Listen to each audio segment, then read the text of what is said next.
Nelson Mandela ದಕ್ಷಿಣಾಫ್ರಿಕಾದ ಪ್ರಸಿದ್ಧ ಸ್ವಾತಂತ್ರ್ಯ ಹೋರಾಟಗಾರ ಹಾಗೂ ಮಾನವ ಹಕ್ಕುಗಳ ಪರಿಪಾಲಕ.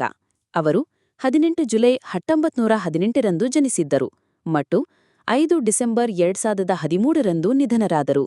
ಮಂಡೇಲಾ ದಕ್ಷಿಣಾಫ್ರಿಕಾದ ಮೊತ್ತಮೊದಲ ಕಪ್ಪು ಚರ್ಮದ ಅಧ್ಯಕ್ಷರಾಗಿದ್ದು, 1994ರಿಂದ 1999ರವರೆಗೆ ರಾಷ್ಟ್ರಪತಿ ಹುದ್ದೆ ವಹಿಸಿದ್ದರು.